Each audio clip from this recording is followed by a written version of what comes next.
Hello everyone, welcome back to Kirklees Guitar School. Today we're going to have a look at a little bit of the intro for Europa by Santana. We're in the key of C minor, we're using the natural minor scale and the minor pentatonic scale. Let's get into it. So I feel like this is a great study for anybody, even if you're not a massive fan of Santana, to learn how the natural minor scale you can sort of make it a little bit more melodic and a little bit more kind of, for lack of a better term, emotive. I know a lot of backing tracks use that, but I do think there's something in it that sort of... It's really cool, different way of playing. So let's get into it. We're going to start, we're in first position, and we're going to start with the index finger on the 8th fret of the B string, and then we're going to roll it over to the 8th fret of the high E string. Now that note's a root note, that's a C note, is that? That's a really strong note. So you're playing one of each of those. Then with my ring finger, I'm going to hit this D note here on the 10th fret. Then I'm going to play the 10th fret again, but I'm going to hammer with the pinky to get that E flat there. Now you could do it with the index, middle and ring. And truth be told, that's probably how I'd play it if I wasn't under the microscope.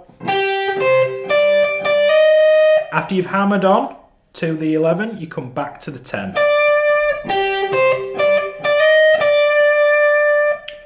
Then we're going to play 8 and then 11 on the B.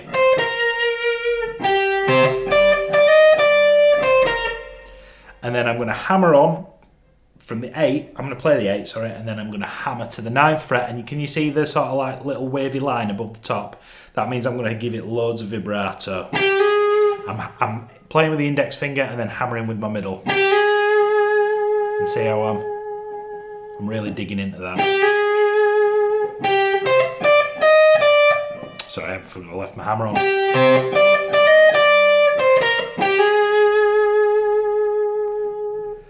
Moving into the second side. Now would be a good time to pause if you want to get that under your fingers. If you're okay, let's have a look at the reciprocal part of that. So we're going to go from 9 to 11. Now you can either use middle finger and pinky for that, or you can do a little position shift and use index and ring. I don't mind which way around. Then we're 8th fret with the index finger. 8th fret again and then hammer. And then back to the 8th fret. We're spending a lot of time around this 8th fret of the high E string, and that's, as I mentioned before, that's a C note, is that, and we're in the key of C minor, so it's a really strong note.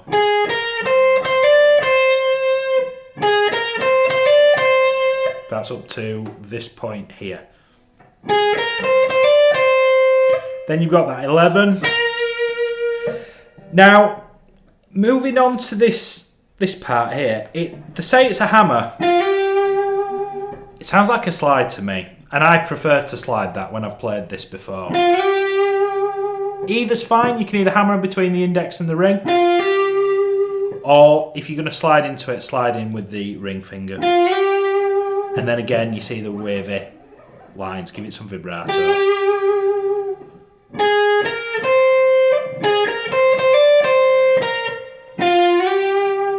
There's loads of space in this, you don't need to rush.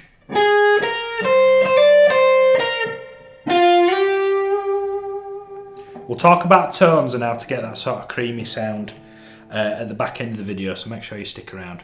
Pause if you need to. If not, let's have a look at the third part. There's 5 chunks, so we're over halfway there at this point. Okay, you're going to go 8th fret, 9th fret, 11th fret. And you use index, middle, and then either ring or pinky.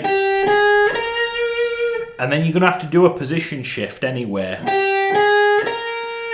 because then you're going to have to hammer to the 13th fret. That's a C note there, again another root note. So you're going to go 8, 9, 10, position shift, hammer between the index and the ring fingers, 11 to 13, and then come back to the 11.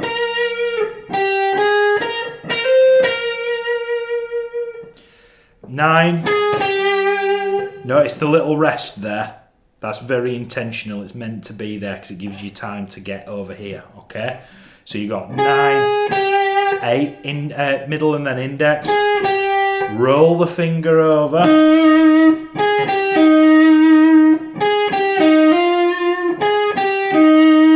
And then hammer to the 10.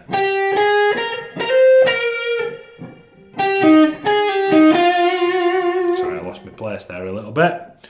So after you've played the 9, 8, 10, 9, 8, 8, 10, you see this cheeky, he does it again just to, quickly before it moves on. So you're going to go. Now that bit always happens quicker than I remember it being, so just watch out for that. Pause if you need to. It's a lot of the same stuff again and again and again is this, and I think it should also, let's just have a little breather for a second. I think it's also worth mentioning that there's a free tab of this available on the KGS Facebook group. First link in the description. Don't want anything from you. Join the Facebook group, and all of my lessons that have got tabs that accompany it, you can download for free. Come in and say hello. It's the best place to grab me if you need anything. Right, number 4. So then you've got 10. So we're just getting towards that descending lick there. So we're going to start with the 10th fret on the G, 8, 9, and then 9 hammers onto the 11 on the B.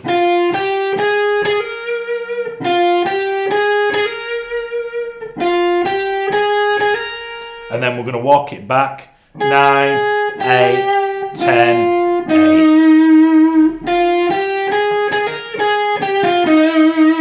So it's just walking up and down the scale at that point. 10, 8, 9, hammer from the 9 to the 11, 9 with the middle finger, 8 with the index, ring finger on the 10, and then to the 8th fret to finishing it.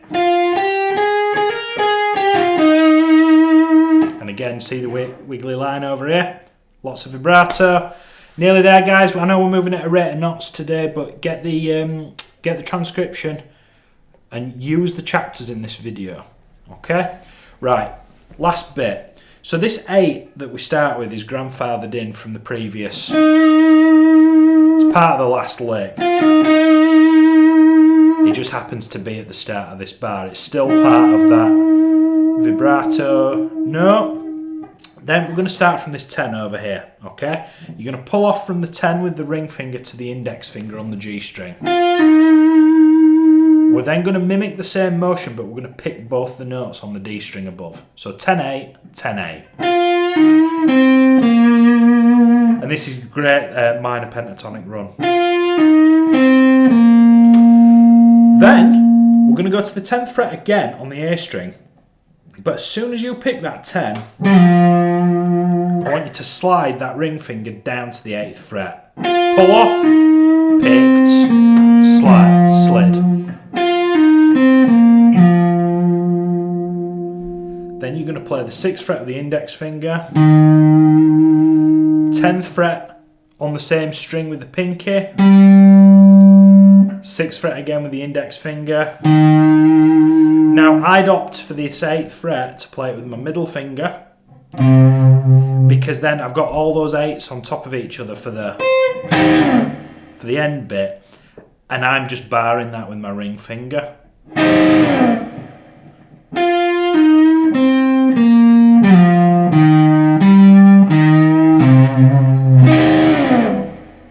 Now that slide's a little bit of an embellishment on my part, but I kind of like the way it sounds, so I'm going to keep it in. Let's talk about tones for a second. So Santana's a big kind of PRS and Mesa Boogie endorsee. I don't happen to have any of those at the studio, but I've kind of got the roots of where those amplifiers and guitars came from. So he played a Gibson SG at Woodstock, so I thought I'd get the SG out because it's close enough. I'm using neck pickup with the volume on 10 and the tone rolled to halfway, so to 5 or 6 on the tone. And it just thickens everything up a little bit.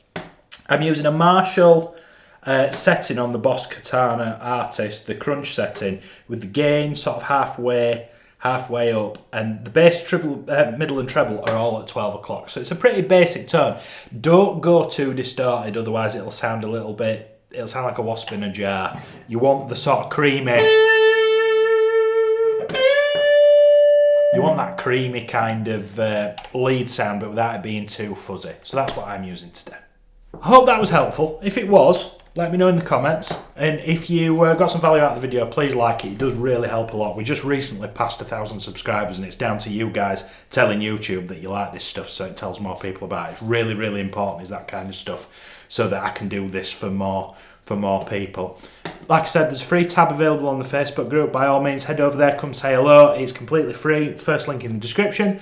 And I will see you for another lead guitar lesson next week. Thanks a lot.